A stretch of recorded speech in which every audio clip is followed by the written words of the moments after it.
Welcome, everybody. Anybody here for the first time tonight? Welcome, welcome. Welcome back to everyone else. Welcome to anybody joining us on Zoom for the first time. Good to see everybody.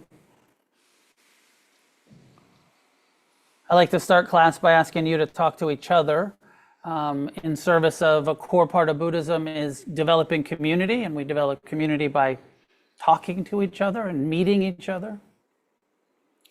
So I try to take something from what I'm talking about. I don't have a clear topic for you, but I'm going to throw it out this way. It might be part of what I'm going to talk about is total personal responsibility, that we're responsible for our happiness. We're responsible for our suffering. Buddhism teaches a non-theistic approach to life. And so the question I'm going to ask you, and you don't have to be a Buddhist to join us. You don't have to believe anything. You're welcome to be here and to check it out and to believe what you believe. But I'm always interested in what we believe, and useful to look at our own minds and what do we believe. And so for your small groups, talking to some people around you, and I'll throw you in groups, breakout rooms on Zoom. I guess one way to add the question would be, are you an atheist? Are you a non-theist? Or do you have theistic beliefs? Do you have some, do you believe in grace? Do you believe in blessings? Do you believe in, luck? Do you believe in mystical powers that can intervene in your life? Buddhism doesn't seem to. Early Buddhism doesn't seem to believe the Buddha's teachings was very non-theistic, very much humanist psychology. How does your mind work? How do you respond to what's happening in your life? And he was in a culture that was very theistic, and so he had had a lot of conversations with a lot of people about what they believed in and why, and what he came to believe in and understand and why. So it's a big topic in Buddhism. What do we believe in? I feel like in the West, myself and a lot of our community, coming from growing up with Judeo-Christian theistic conditioning, or maybe other kinds of traditions that also have some sort of mono or polytheism, multiple gods, or and then a lot of us, myself included, come from recovery, 12-step recovery background, addiction, and then finding ourselves recovering from alcoholism or addiction in a program that says, come to believe in a power greater than yourself. And so then that's a lot of that conditioning in this community. So curious for you to talk to each other. I'm going to talk a bit about it tonight. What do you believe in? Do you believe in total personal responsibility, or do you believe in reliance on an external power? Talk to each other about it a little bit. It's just a light topic.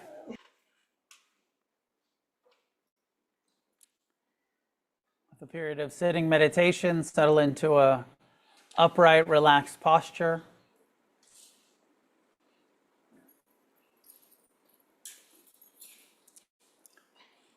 Find a way to sit that is sustainable, a posture you can maintain without moving.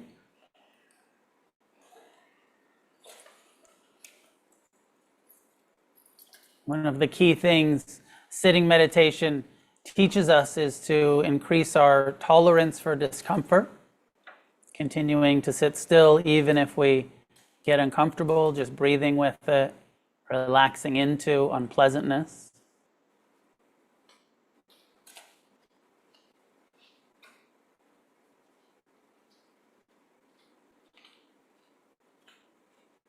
Taking a moment to feel your body, feel the sensations, and to release any areas where tension is being held, unnecessary tension. Check your belly, check your stomach. Is there any tightness being held there as you exhale? Can you soften the abdomen?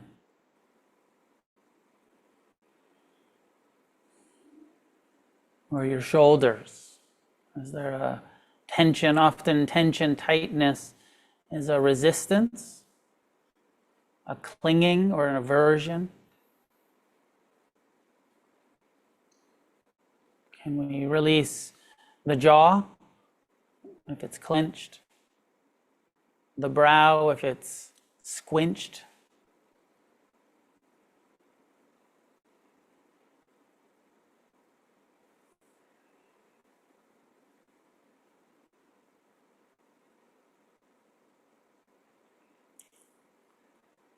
Tonight we practice mindfulness, insight, meditation. The practice of directing our present time awareness, beginning with the body. Present time, non-judgmental, kind awareness of your body sitting here, of the sensations being experienced physically.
Part of the instruction is to just know that you're sitting, bringing awareness to the present, disengaging from thinking about the future or the past. There's a quality of mindfulness that is curious, interested, investigation of what's happening right now. What am I feeling in my hands and feet, arms and legs?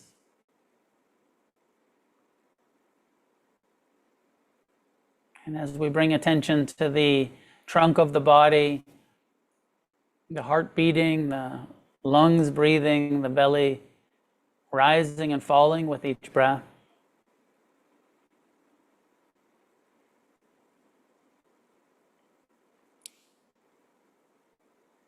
Bringing awareness to the sensations created by the breath. And for a few minutes, let that be your focus, mindfulness of the breath.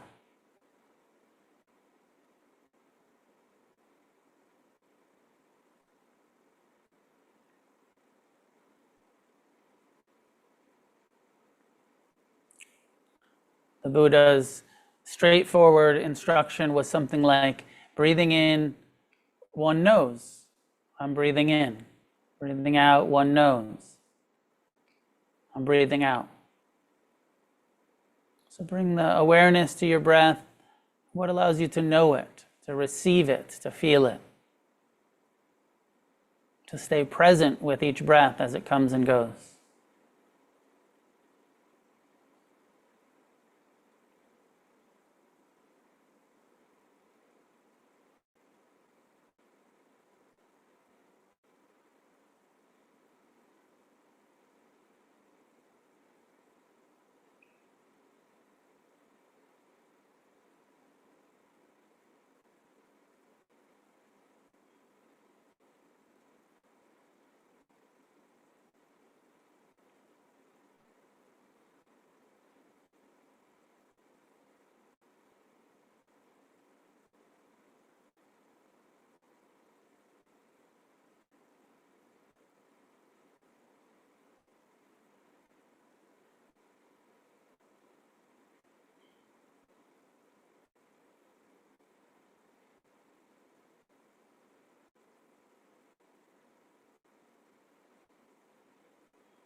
when we get involved in thinking, which happens, so we start planning, fantasizing, worrying, remembering,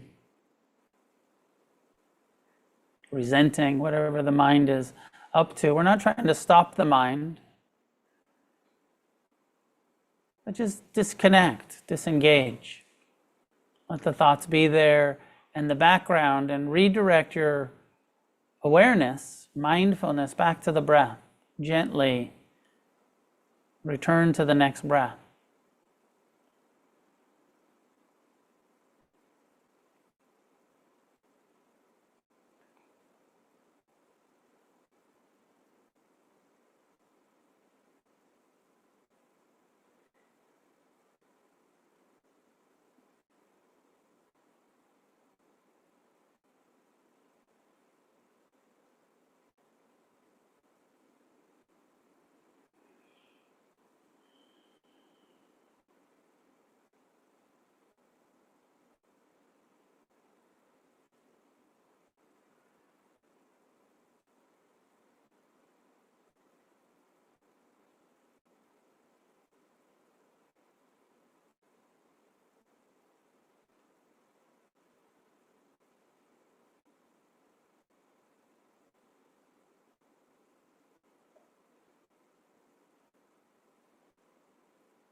It takes effort to train the mind to pay attention in this way, to investigate, to return over and over.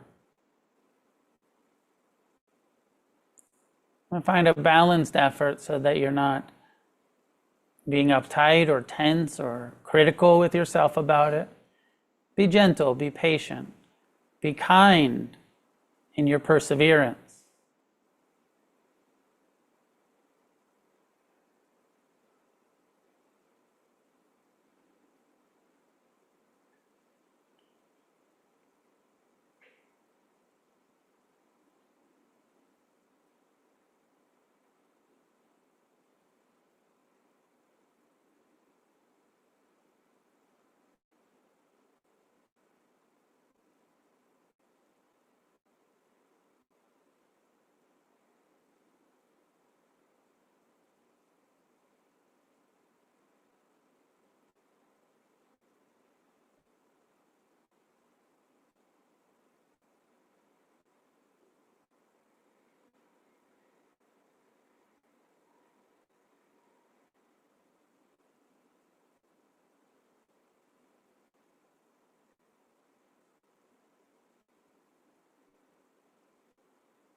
If you're brand new to this kind of meditation technique, just stick with the breath.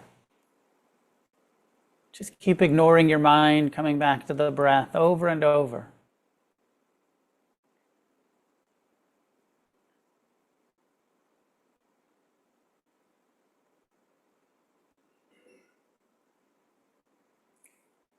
But if you've been practicing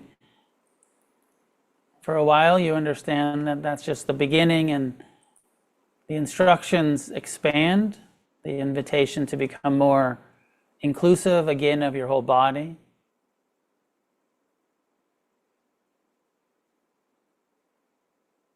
Including the emotions in the body.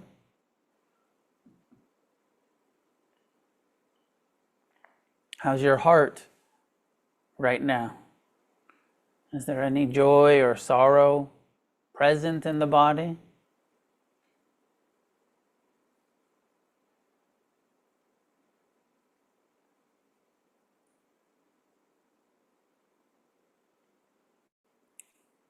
Including the mind rather than ignoring it, including it. What kind of mood is present in the mind?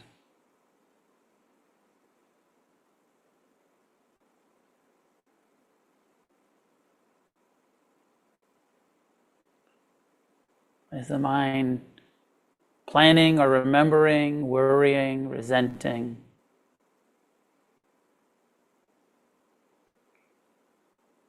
Or is the mind tranquil, loving, compassionate?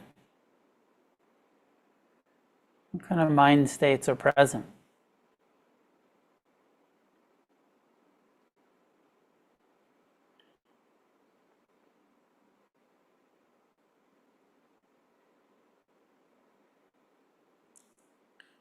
In this expanded, inclusive practice, we also include the sense doors: sound, smell, taste,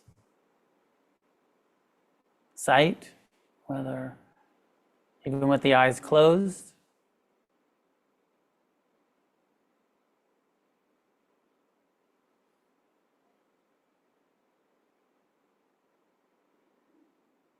There's still a sense of I consciousness.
Wherever your attention is drawn, whether it's to a thought or a sensation or sound, investigate the feeling tone. Is it a pleasant thought or unpleasant or neutral? Is it a pleasant sound or unpleasant or neutral? If your body becomes uncomfortable from sitting still and your attention is drawn to that discomfort, bring mindfulness right to it. Unpleasant. Investigate it. How's it changing? Where's the edges of that unpleasant sensation, if that's part of your experience? Rather than moving away from it or resisting it, relax into it.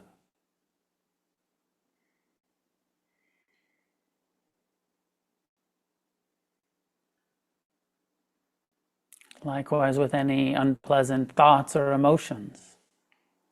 Relax into it, accept it, investigate it.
Paying attention in this way, mindfulness reveals the impermanent nature of all of the sensations and emotions and phenomena at the sense doors and heart and mind.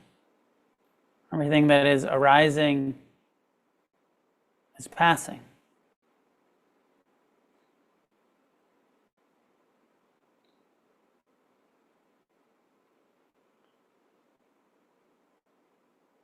When it's unpleasant, that can be good news, liberating. This pain won't last, it will change, it will pass. When it's pleasant, our tendency to crave for things to last, to cling, to become attached. Impermanence doesn't always feel like such good news.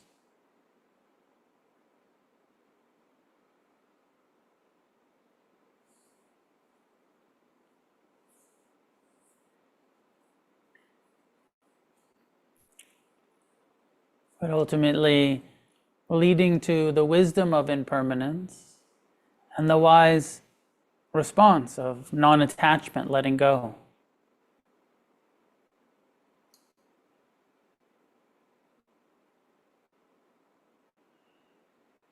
The wise response of mercy and compassion, tolerance and acceptance towards pain.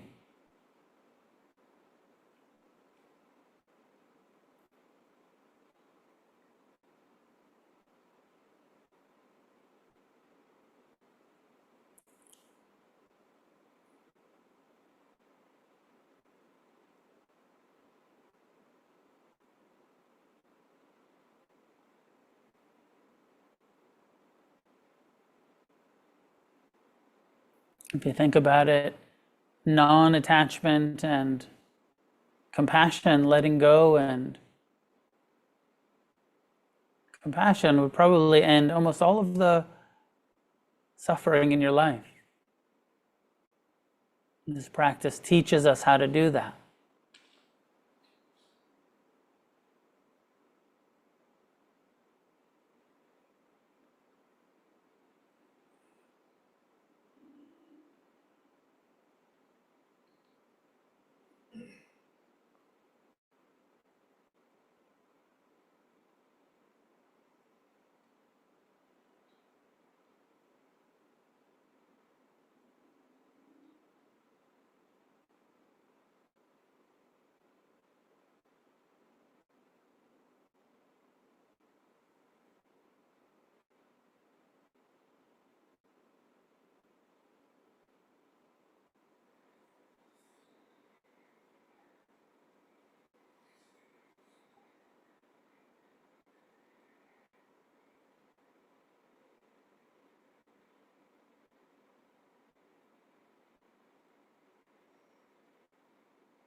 In some way, I feel like from a pretty early age, I was pretty suspicious of the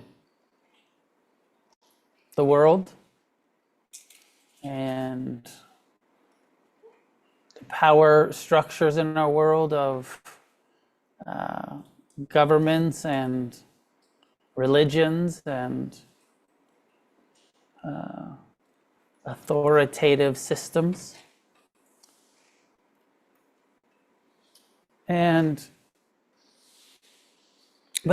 I feel like there's always been something in me. It was part of what drew me to punk rock at a young age, of like, I wanted to know what was true.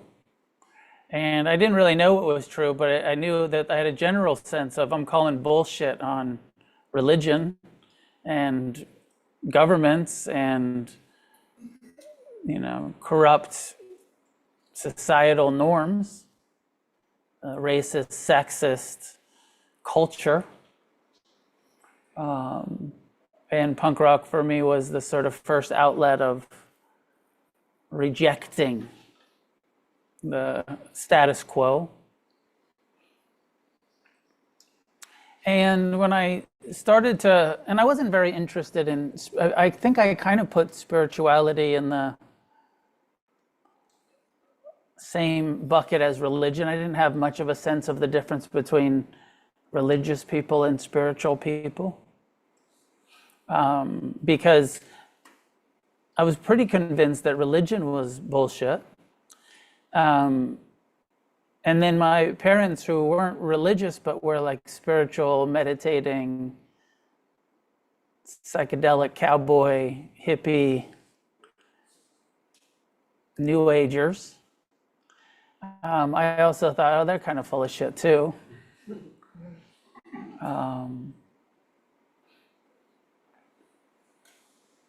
But when I had enough suffering in my life, and when we think about, as I share my reflections, you get to contemplate your own path to seeking wisdom. I wasn't really, I had a sense, I had a sense that there was something very wrong with this world, wrong with this picture, but didn't really have much confidence that there was truth available. I knew I was being lied to by the world, by religion, by society, by culture. But I didn't have a sense of like, where do I find the truth? So for me, it was like punk rock was, at least where there's some kind of rejection of the lies, is close enough to the truth, even though there wasn't a ton of wisdom in the, there was more political fuck authority attitude. And I was like, okay, close enough to the truth. And then the suffering in my life of addiction that brought me to, at a young age for me, brought me to the willingness to explore a spiritual solution. As I started getting sent to recovery meetings in 1984. I guess I was 13 years old. I went to my first 12-step meeting, and I heard something about in order to not be an alcoholic, you need to believe in God. And I was like, oh, okay, more bullshit in here. There's no hope in this room. They're also delusional, like the rest of society. But also I wasn't ready or willing or I was still kind of drugs and alcohol still felt like the solution. Like, no, this takes the edge off of the angst and pain and confusion in my life, and I like the way it feels to be high. The consequences of getting arrested and weren't as fun, but by the time I was 17 and I was locked up and I started meditating and I started becoming more open-minded and more interested in like, okay, I'm in all of this suffering. And how do I get out of this suffering? How do I get out of this addiction and out of this incarceration and out of this dead end of suffering in my life, and open to, what they were, those 12-step rooms are saying, well, find a power greater than yourself and a community, find a fellowship. And then I started meditating and wasn't, totally studying Buddhism yet, but was doing mindfulness. My first meditation instructions were similar to the ones I gave you tonight, especially the beginning of like, try to pay attention to your breath and try to ignore your mind. And I found some relief in that, of like, oh wait, this is something that I can do when I ignore my mind and I bring my attention to the sensation of my breath. It gives me a moment of relief from the suffering that my mind insists on dwelling in. The fear of the future, the regret of the past, the craving, the aversion, the judgment, the fear. It doesn't stop it, but I get to disengage and come to the breath, and breathing in, breathing out gives a little bit of relief from those mind states.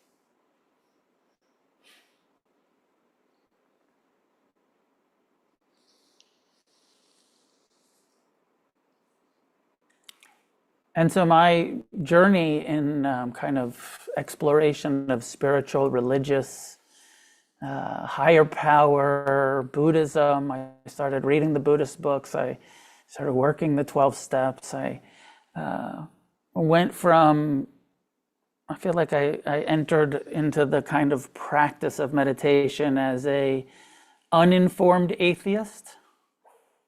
Just like, a kind of contempt prior to investigation atheist, just like there can't be, in this world, how could there be that sort of simple kind of, how could there be a God with all of this suffering and confusion? If there's a God, fuck them. Because there's just too much oppression, too much ignorance, too much war, too much for there to be any sort of beneficent creator forces that give a shit about humanity, at all. How could that make sense? Was sort of my entry into meditation. But not a lot of, a lot of contempt, but I hadn't done a ton of investigation, very surface rejection. This doesn't look like a very loving world with a loving God, kind of, in it. But I did my homework in my early 20s when I got really interested in Buddhism, and I was like, okay, let me read. I'm pretty sure that Christianity sucks, but I have no idea what it actually teaches. I wasn't raised with it, so I started reading the Bible. And as I was sort of studying the Bible, I also decided to read the Quran and, both the Old, and look at the kind of Old Testament. What do the Jews believe? What do the Christians believe? What do the Muslims believe? What does the Buddha teach? What does Hinduism teach?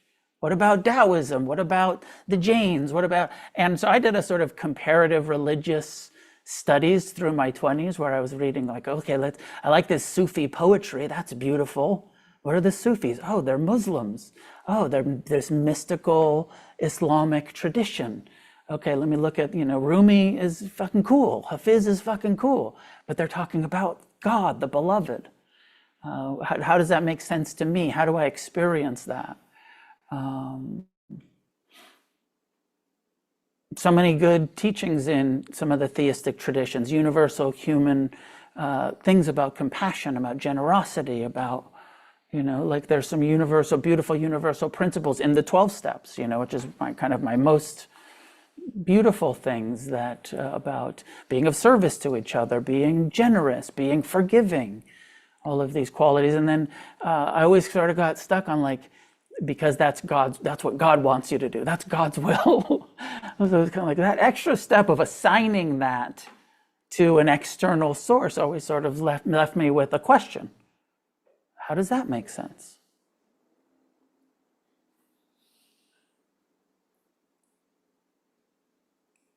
So as I say all of this, and I'll get around to, I'm kind of just sharing with you what my process with it has been, and I would consider it an ongoing process on some level.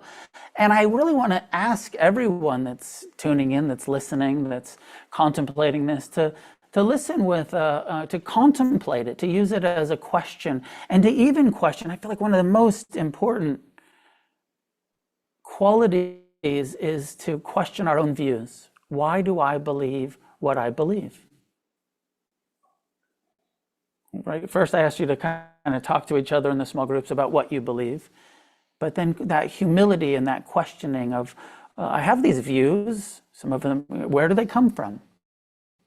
What are the factors? Have I just inherited what my parents believed and taken that on? Well, my family believed this, so I believe it.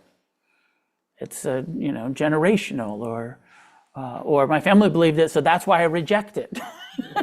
Because they were hypocrites, so that's, I can't believe what they believed.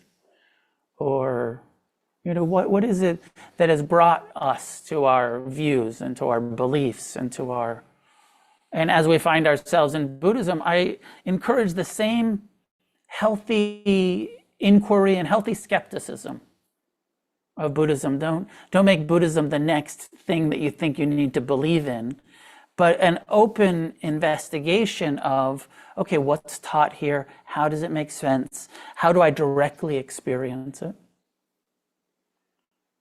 And not too quickly to, there's this encouragement in Buddhism to trust yourself, to know for yourself and trust your direct experience. One of the famous examples of this is that there was a town that the Buddha came to that was kind of like on the circuit.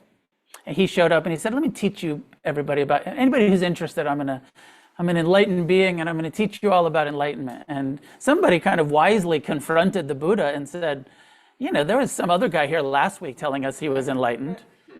And, the Hindus have been through and the Jains have been through and the Christians and the Muslims and this is before the Christians and the Muslims, but that kind of healthy, like, why should we believe Buddhism? Why should we believe you when everybody's selling, every religion, every spiritual, every cult leader is coming through and saying, like, this is the ultimate truth about reality and how to get there. And the Buddha's advice, these people, this sutta, this community was called the Kalamas. And his advice to the Kalamas was something like, he said, it's a good question, and I encourage you not to believe me. Don't form a belief based on a charismatic lecture. Don't form a belief.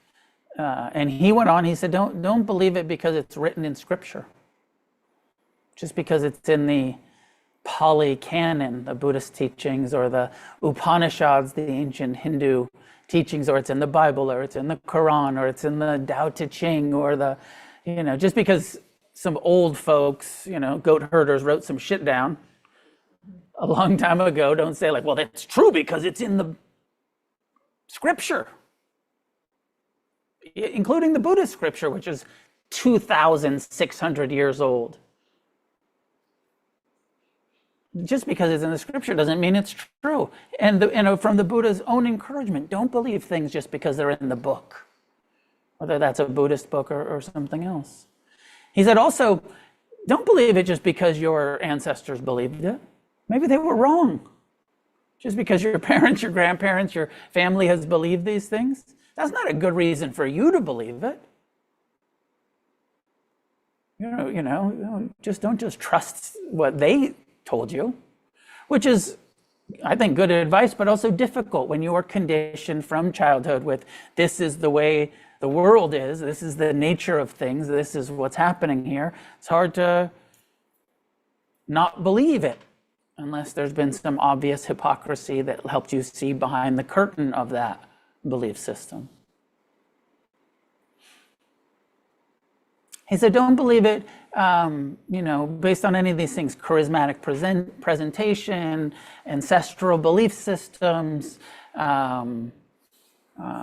He came around to trust your direct experience, right? This advice, trust your own direct experience.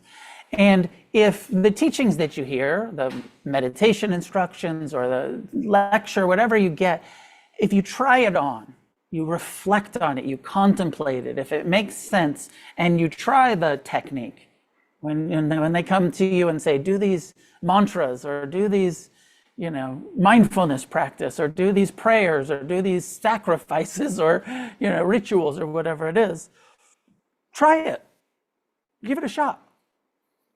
And see for yourself, does this alleviate suffering in my life? Is this a liberating practice? Does it work? Now, I love that, right? And I feel like that's really the spirit of Buddhism. Does it work? You get to decide whether it works. Your direct experience of it is. Now, the problem with that advice, I think, is that there's not a sort of try it for 5 years and see if it works. Because how many people be like, oh yeah, I tried to meditate once, it didn't work. I can't meditate, I tried it. I can't sit still, I tried it. I can't quiet my, that big delusion of I can't quiet my mind, I tried it. Rather than, well, actually, if you tried it for months, if you did it every day, it's like saying meditation doesn't work is a little bit like saying you can't play a difficult, like a violin or something. Maybe there's a few virtuosos who can pick it up and make it sound good, but everybody else picks up a violin and is like, I can't fucking play this thing. But if I took lessons every day, I could probably make it sound less painful. I could probably, the piano, whatever example there is. Nobody just knows how to be peaceful. But if you practice, you will learn how to do that. It's a skill. It's a developed skill. So trusting your own deep knowing and what leads to suffering and what doesn't lead to suffering is such good advice. But do you see what I'm saying? There can be an issue with it if there's not a sort of in-depth investigation of each technique. Go really try to practice Christianity. Be a good Christian for a year, see how it works. Be a good Muslim for a year, see how it works. Be a good Hindu for a year, see how it works. Be a good Buddha, really, if you're interested in those things, really give it a shot rather than just deciding that it doesn't work. Now, probably we are here because something about Buddhism spoke to us, something about the non-theistic nature, something about the humanist psychology of here's a practice that does not demand a belief, but that also, and it doesn't negate belief. Because if you do believe in God, if you do have a higher power, if you do have some theistic leanings, there's nothing incompatible between that and the meditation instructions. You can have all of those beliefs and still really benefit from understanding the nature of impermanence and the ability to have less attachment or non-attachment, to develop compassion. All of those skills that meditation will give you can be completely compatible with also a prayer-based, for those who have that inclination, or that makes sense to them.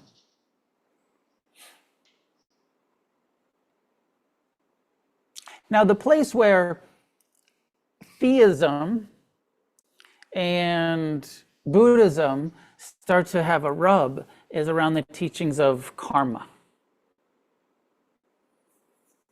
Is everything karma, or is some things grace and blessing and God's will? And, in our culture, Western culture, karma has been used enough that it's sort of thrown around in probably a lot of incorrect ways. And so I thought it would be interesting a bit to look at some of the teachings of karma and whether or not they make sense to you, and just something to reflect on. And again, that request to stay open-minded and kind of like not quick to develop a view and be like, well, I don't believe that. I'm just like, well, okay, maybe I don't believe it, but why? Why don't I believe that? How come I have a resistance to exploring these things? Have I explored it? Has it been investigated? Am I trusting my untrained mind to give me advice about reality and about these spiritual teachings? Why do I believe that I know better than the Buddha's teachings? Why do I, if we're quick to dismiss karma, and along with karma does come some conversation about reincarnation. If you're quick to be like, well, that can't be true, just and I have a part of me that is quick to be dismissive, but just trying to have an open-minded, beginner's mind, openness to the exploration, and also being willing to land in agnosticism around some of the Buddhist teachings around karma and reincarnation, rather than for sure that's true or for sure that's not true. A little bit of like, I don't know, maybe more will be revealed. Let me keep open to it.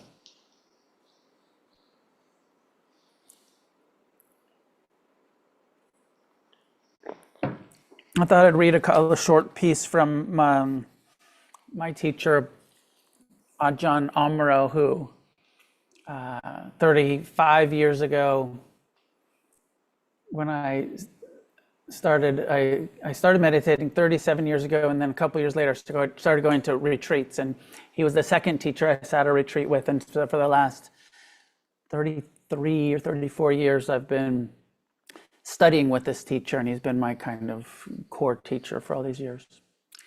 And he explains this better than I could, I think. And this little pamphlet this little book that I'm reading from is called, it's the exploration of this whole thing. Who is pulling the strings? And that question of like, is there a force in the world that is pulling the strings? Or is it human, total, personal responsibility for our own happiness? Are there external puppet masters?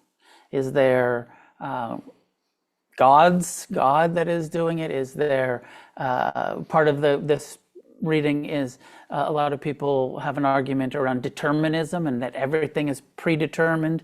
And in the Buddha's time, there was a lot of people that wanted to believe in that there was just fate and destiny and everything was predetermined, and that humans didn't have a lot of free will.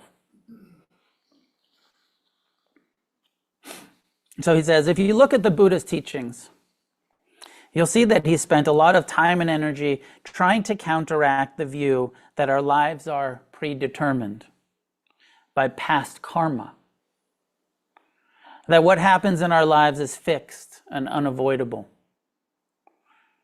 It was a common view during his era, as now, for example.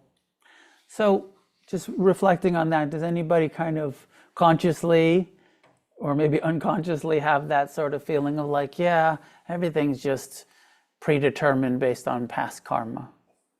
The shit I did, I'm gonna just have to pay for it for the rest of my life. Predetermined based on past karma, or maybe because of past life. If you believe in past lives, whatever's happening in this life, it's just because of the shit I did in past lives. Elena, you can.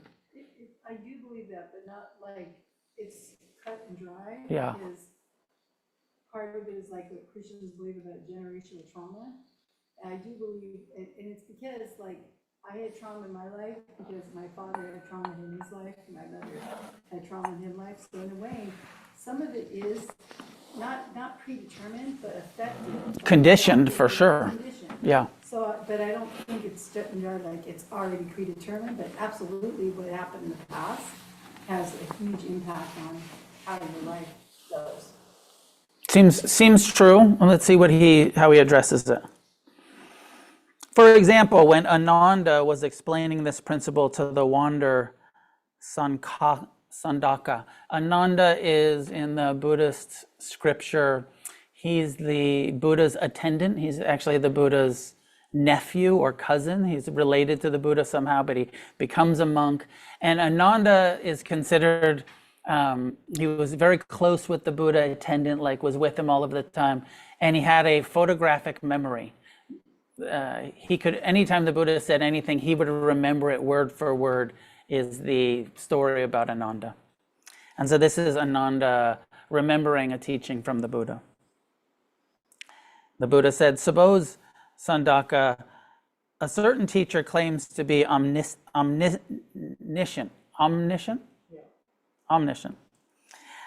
constantly and continually while walking, standing, laying down, or awake.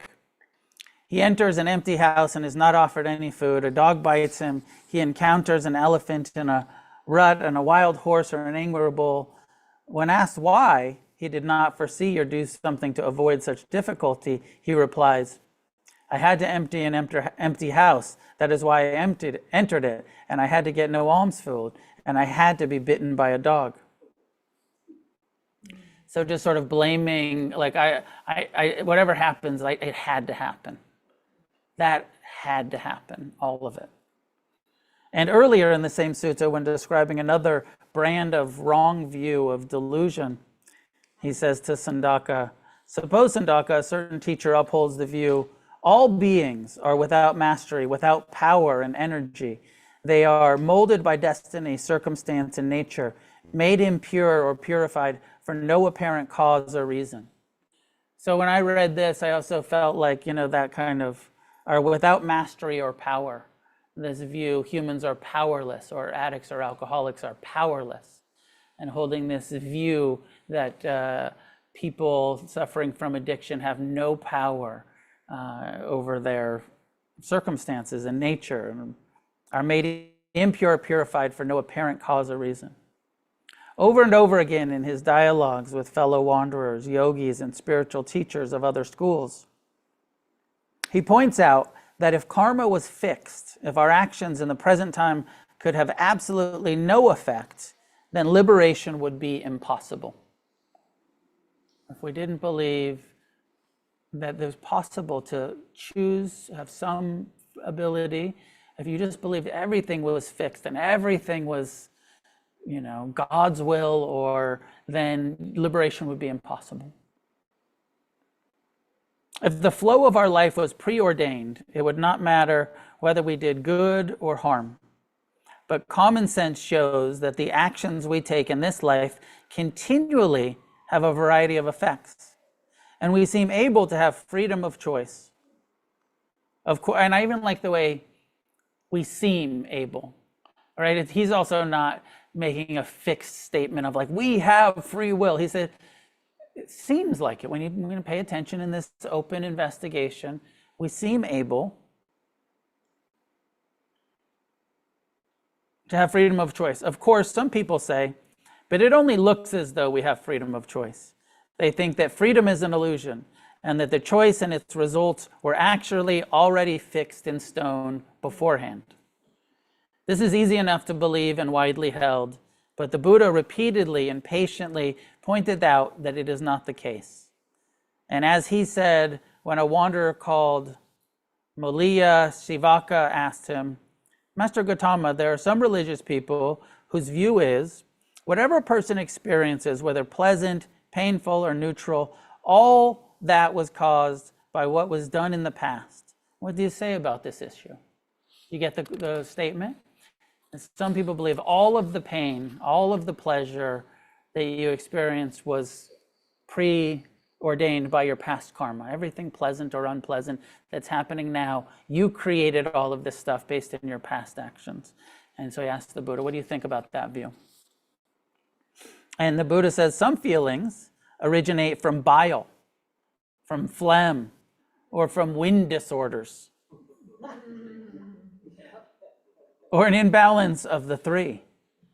That can know for oneself that is considered to be true in the world. Some feelings are produced by a change of climate, by careless behavior, or caused by assault, or produced as a result, or are produced as a result of karma.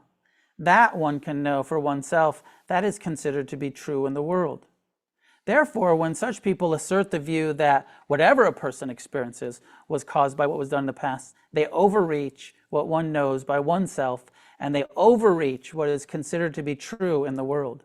Therefore, I say this is a wrong view, a mistaken view of these people. And this is one of the places where the Buddha is saying everything's not karma. What is the examples that he used? They're caused by careless behavior, caused by assault. And part of that, like, if somebody attacks you, it doesn't necessarily mean it's your karma. You ever been in that kind of like, I got attacked, must have been I was assaulted, must have been my karma. No, that was their karma, their confusion, not necessarily personal to your karma. Certainly what we experience in the present moment is preconditioned, and this is what Lainey was saying. What we experience here and now is the result of everything that has happened in the universe since at least the Big Bang. So having a human body and mind and picking up this book and reading these Dharma teachings and being able to understand it, having the faculties of cognition and thought and memory and understanding, all these together are the results of everything that has gone before. Our life is preconditioned. But according to the Buddhist understanding of things, what words I choose to say and your reactions to them are up to us here and now. How we respond, what we choose to karma as action, how I choose to behave here and now, I have some ability to choose. How you respond to what is said, what is done, you have some ability to karmically choose, and it's not predetermined and it's not mystical, it's cause and effect. The world is definitely preconditioned, but what we do with it here in the present moment is entirely up to us. Choices can be made, and those choices make a difference. That is why karma, actions, our effort make a difference. That's how orientation is given to our life and how we're able to steer our actions, our lives, and our understanding towards that which is wholesome, that which is liberating and is not fixed, deterministic universe. So the Buddha's advice to the Kalamas, how does choosing to respond to pain with compassion, learning to, mindfulness, which will teach you the truth of impermanence, try this on. Does it help? Softening to pain rather than tensing around it. Letting go, non-clinging to the painful, to the pleasant, to the neutral.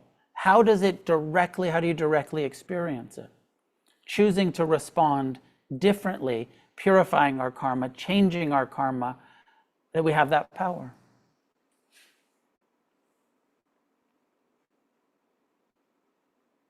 If we practice, it's like, again, I feel like as I say it, it's easy to say.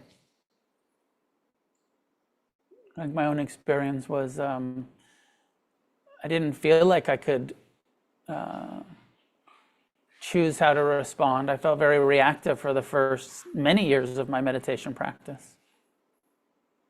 I was trying to be kind.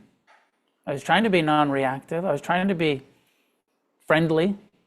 But I was still very self-protective, self-centered, kind of avoidant of pain and chasing of pleasure. And it didn't happen quickly. Somewhere around 5 or 10 years into meditation, I started to see I have a bit more choice, a bit more ability to choose how I respond to the pain in my life without just instantly being reactive. but that it's like a process of years for most of us before we get there. And most people give up before they get there. Most people don't follow through on breaking the habitual reactive tendencies that mindfulness leads to. Most people give up too soon and decide, oh, it didn't work. It's too difficult or whatever.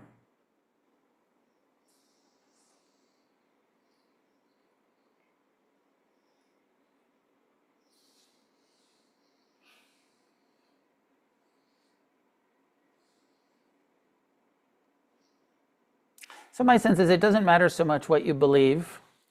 It matters what you do. And some beliefs are so comforting. I have a general skepticism of comforting spiritual teachings. You know what I mean? Like if it sort of explains everything a little too neatly, oh, it's all because of your past lives. I have a little skepticism of it. And I don't know if that's a healthy skepticism or not, or it's my own delusion, my own bias. But so much of Buddhism isn't very comforting. It's really asking us to face our pain. And there's something about a practice that says, basically what I'm going to teach you is how to be uncomfortable. I'm like, oh, I trust that. Not a feel-good, happily ever after myth, but a practical tool that will help you have more compassion for pain.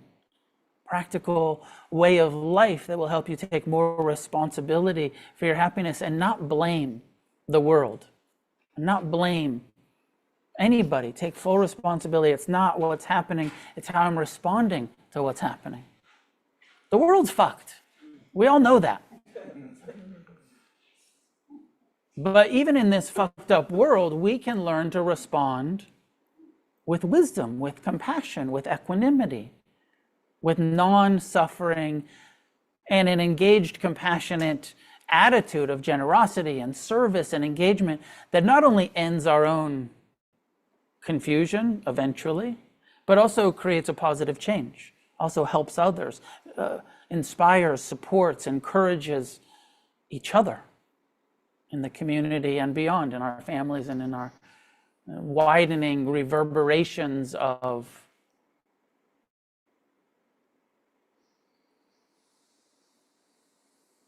positivity in this world that's so full of negativity.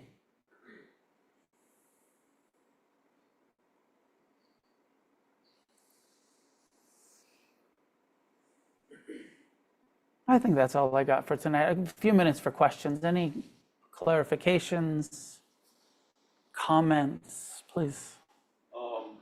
Thanks for this talk, Noah. I just found it interesting that, Buddhism teaches you how to deal with suffering, right? And, my other practice, my native practice, and one of the teachings is every form of native ceremony has a degree of suffering because life is suffering and it teaches you how to deal with that suffering. But not only that, you learn how to suffer because it opens you up to have more compassion for other people's suffering. So there's so many parallels, man. It's so wild to me. And the fact that I was having a conversation like ago, and I almost caught myself saying, well, all the relapses and the whole addiction, I had to go through that, but the truth is that I did have a choice. So that whole powerless thing does not speak to me at all, because I absolutely believe that those were the choices I made that led me down that path. Had I made other choices, I don't know what path I would have been on, you know what I'm saying? But I'm also grateful for the choices I made because it brought me to where I'm at now. Yeah. So it's kind of ironic. Yeah. That's it. There is that beautiful, like in that promise that says we will not regret the past nor wish to shut the door on it. We get it, kind of like, well, there was a whole bunch of painful shit back there that I actually do regret, but I get what they're saying. It did bring me to recovery and brought me to awakening and brought me to a life that I want to live. Could I have gotten here sooner? Yeah. Probably. Probably a lot of us could have gotten there a lot sooner, and that we didn't need all of those relapses or whatever. But we had them, and we learned from them, and we're here now. And yeah, please, yeah. No, yeah, go ahead. Okay. It reminded me of what you're talking about and the fact that we're all connected, and it's reminding me of like the golden rule: do unto others as you would want done unto you. That's karma. And also just look at how dogs are. You know, they communicate with energy, and it showed you that we're all connected and we're all energy. And there's a great example of a movie I found on Prime. It's called Inner Worlds, Outer Worlds, and it brings up what you're talking about, like everything. It covers like the connection of like the similarities of the DNA helix, and how a spider web, the circular, everything is all connected. The circular motions of like crop, and then the different religions. It talks about the golden key and like Buddhism and like Christianity and everything. It brings up everything that sums it up. We're all connected. So I love that. I like it. Were you here last week? My talk last week was, I was sort of talking about the same thing around like, because of the four elements, that everything, everything is sort of interconnected within the four elements at the base, at the core of it. Yeah. Yeah. Please. Yeah, I was reflecting on what you said about skepticism towards religion, and then doing what feels right. I think that in a lot of my experiences, I have had the same sort of approach around this feels like the right thing, and then I start leaning into that. I believe or practice a religion. What I've found is that initially it does feel like right. It seems to explain the world, but then maybe sometimes it's actually like the opposite of meditation. Like maybe like a year into it, all of a sudden it doesn't make sense anymore, and then I'm kind of stuck. Where I'm like, do I keep this doesn't explain the world that I'm living, it doesn't feel right. Do I just keep sort of doing it because it did in the past? Or do I switch to something else? And then when you switch to something else a few times, all of a sudden it makes you even more just skeptical about belief in general, actually. Yeah. Yeah. Yeah, I mean, that was the Buddha's advice there. He said, kind of trust it if it works, but that works long term. And that also, he said, abandon it if it doesn't work, kind of. But then even what works, like it's so interesting to look at, okay, what is it? Because people hit this wall all the time with Buddhism too, of like, well, I don't know, like thinking about giving up on it because I'm just so tired of facing my pain. And I want something more pleasant, And it's like, if that's, what it is that we're walking away from, of like, well, pain is unavoidable. Right? We need, for me, the fact that we're facing, something that is unpleasant makes it trustworthy. So are we walking away because, the way that Buddhism, I don't know how familiar you are with it, but, the second noble truth, the repetitive craving for pleasantness. And it's like, whatever spiritual tradition or, we get into, and it's like, oh, this is so pleasant. And then when you start to peel back some of the layers, you're like, oh, it's not all pleasant. Meditation was so fun in the beginning, right?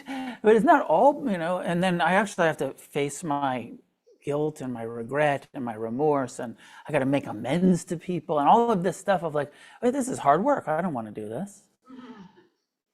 Are we walking away because of a resistance to something that's actually good for us? Or have we actually seen there's some delusions in this philosophy or in this community or in this religious tradition which just really aren't trustworthy, that are healthy to walk away from? They actually don't alleviate suffering.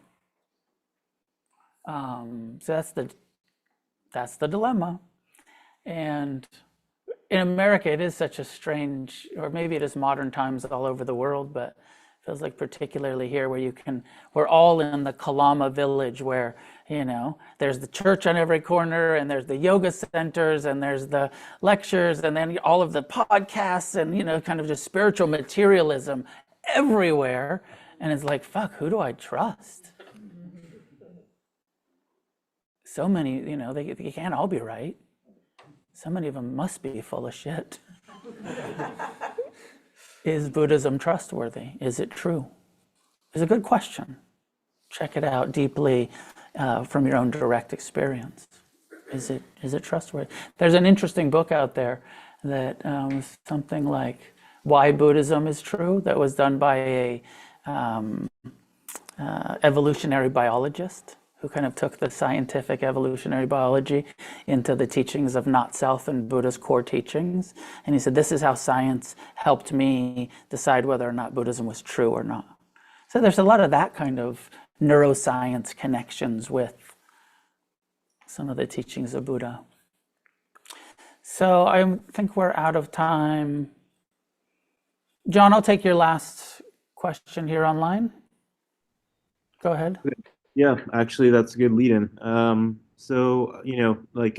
think that from my specific standpoint, most of what I believe about reality has to do with scientific principles, right? And I think that largely through, some of the practices that you've given, and also through, my experience with Zen, that this intimate sort of relationship with reality, right, has led me to more of a almost a literal interpretation of reality. And I do wonder sometimes if this whole concept of past lives is actually all of the sort of collective actions of all the lives that have come up to, have preceded me and brought me to this point, right? And so I mean, suffering was what brought me to Buddhism, right? Like that was the intention, to try to mitigate this to some extent. But to wonder if that, at this point, right, that we can kind of see this almost, it's almost like a deistic sort of interpretation, right? Like you were talking about how everything is already sort of like predetermined, and wondering if that there's like the only sense that I've gotten about any like free will has come through mindfulness, right? Like it's given me that sort of like postponement of reaction, right, before what would like naturally happen. Or the pause. Right, the pause. And so to wonder if like in itself, right, like that's kind of like the fleeting moments of the I hate to use the term, but like entropy of the universe to like form a more constructive reaction. So like that's where we can kind of receive in our own way, right? Like accept the responsibility for everybody that has become before us, all the decisions they've made, all of the sort of whether they're bad or good, right? Like we're affected directly by them. And so John, we are just about out of time. So is there a concise question in it? Let's see. Do you think that there is like a point in your spiritual progress that you can say, okay, I have control of this, and like that every decision that I make going forward is actually constructive? Could everybody hear that? Is there a point where we've developed, the way that I would frame that, like enough mindfulness to always be consciously choosing how we respond to whatever's happening? And the answer is yes. This is part of kind of, end stage process of enlightenment towards the third noble truth. In order for the third noble truth, enlightenment, nirvana, to be true, to be possible, yes, we can come to a place where we are consciously choosing how we respond to all of the unpleasantness in our lives and in the world and in the body and heart and mind, and we're meeting it all with compassion, and we're meeting all of the pleasure with non-attachment, and we're meeting all of the mind and the ego with non-identification, with not clinging to our views and opinions and the ego as self, as who I am, but seeing it as a natural part of the human unfolding. So that's the teaching. And I have some confidence that the more we practice, the better we get. And I can't say from direct experience. I'm not there, and I'm not able to do it all of the time. But I've seen a lot of progress, and as I'm sure you have, John, over the years of your practice, you see, oh, I can do this more often, more consistently, more seamlessly in my life. Thank you, Noah. Welcome. We'll end there for tonight. Against the Stream is a donation-based community, a nonprofit organization. Please give generously to support what we're doing here. The rent, the staff, me as a teacher. So please give generously if you can. $25 is suggested donation for drop-in. If you can do that, do that. If you have less, give whatever is appropriate for you to give. I have a day-long coming up in August. You can register for that on the other website, refugerecovery.org. It's August 17th. I'm taking a group of people to Sri Lanka in November. There's still space available in that trip. If you're contemplating, it's a 2-week Buddhist pilgrimage. And the kind of pilgrimage we do is like we go surfing for a few days, and then we go visit the monks, and then we go visit the elephants, and then we go on retreat for a few days. And it's a sort of, hanging out with me and traveling and seeing some very cool Buddhist culture, but also like hanging out and enjoying some holiday and some beach and some hikes and some fun. It's not all boring spiritual shit. It's also adventure. Some of it's adventure. So consider coming with us to that. I know George has a announcement. Come over here so the people at home can hear you a little bit. Hi, howdy. We have a little group, we're calling it Off the Cushion. We're taking our spiritual practice out of the room, off the cushion, out into the real world, trying to create some positive change. A few things we have going on. We're doing a sock drive. People living on the street often have a lot of foot issues, and so we're collecting socks. There's a cardboard box in the corner. If you're at Target or wherever, Dollar Tree, buy a pair of socks, throw them in the box. Someone will be very grateful for those. Also, the center made some flyers on what to do if you're stopped by ICE or if a loved one is stopped by ICE. And so it's bilingual. There's a box of them on the front desk. If you know anybody that might need them, or if you want to go tagging around your neighborhood and tack them up or put them in the store or something, feel free to take a handful and distribute those. What else do we have? This Friday is 4th of July. It's also another No King's Day protest downtown at 9:30 at City Hall. There'll probably be a huge gathering of people protesting what's going on politically right now. And lots of bottle rockets. Lots of bottle rockets, maybe, and maybe some tear gas. That's what we're doing. We meet once a month. This month we're going to try to do it on Zoom. So if you're interested online, just put your phone number on there, and I'll add you to our group. We have a WhatsApp group. Come talk to me after if any of this is interesting, or if you have any other ideas on how we can get together and make the world a better place. Come talk to me afterwards. Thank you. Thanks. Thanks, George. If at home you want to help with sock thing, you can mail socks to us here at Against the Stream, and we'll put them in the box, and George will, or the group will distribute them. Many goodness that comes from our practice and discussion of the teachings tonight be shared outward in all directions with all beings everywhere. May each one of us get as free as possible, and together may we create a positive change on this planet.